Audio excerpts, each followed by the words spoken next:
Hey guys, this is Bharat and welcome to Bharat's Kitchen with McDonald's spicy aloo wrap recipe. Now the patty used in this wrap is the same that is used in the aloo tikki burger. So if you have seen that video, then just click on the annotation which will take you straight to the assembling part of the video.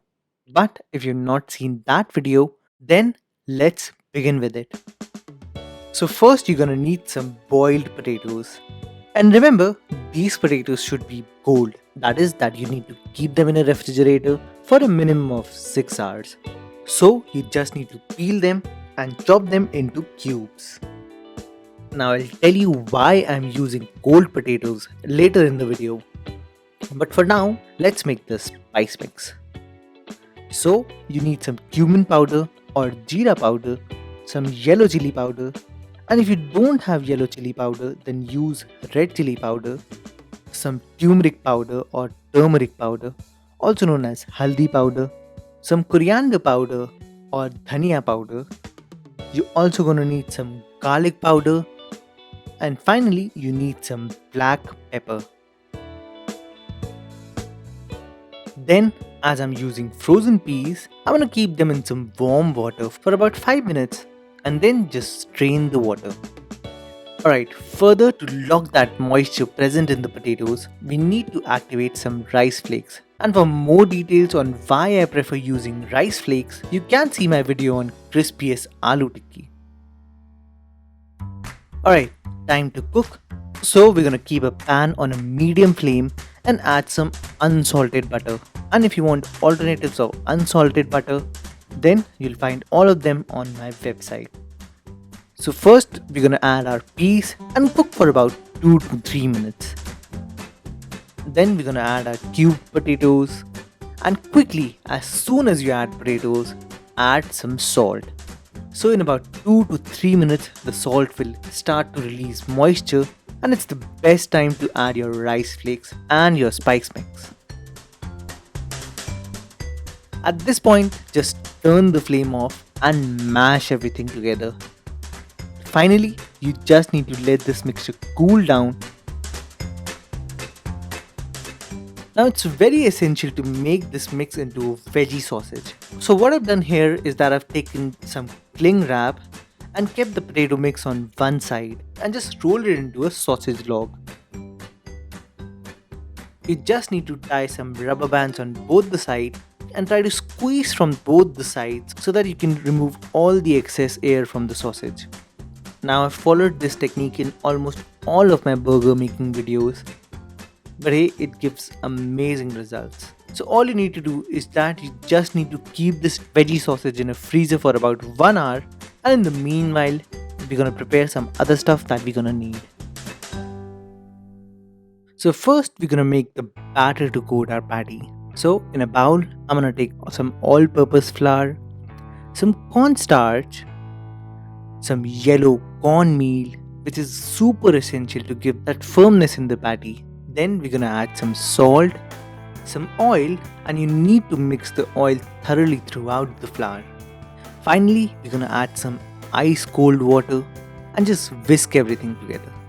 And yes, you're searching for kind of a thick consistency of the batter.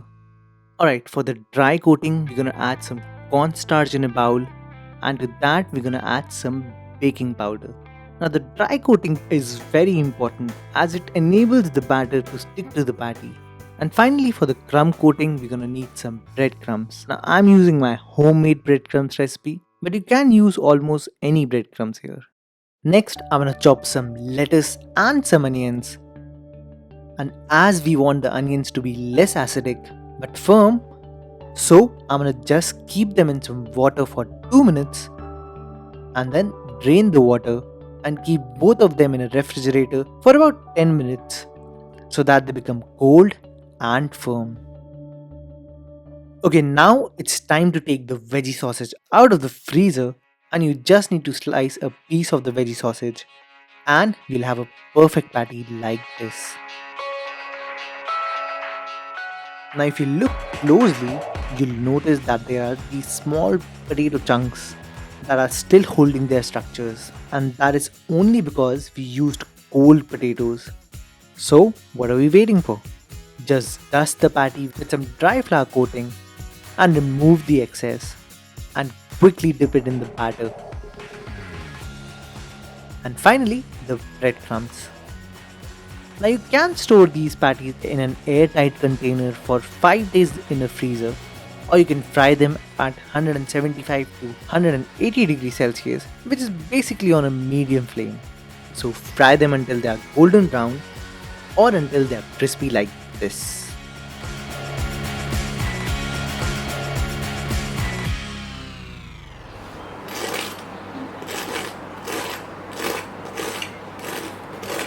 Now before we go further, I want to welcome back all those who clicked the annotation. And now let's see how to assemble this wrap. So in this video, I'm using my homemade whole wheat tortilla, and that video I'm gonna upload next week.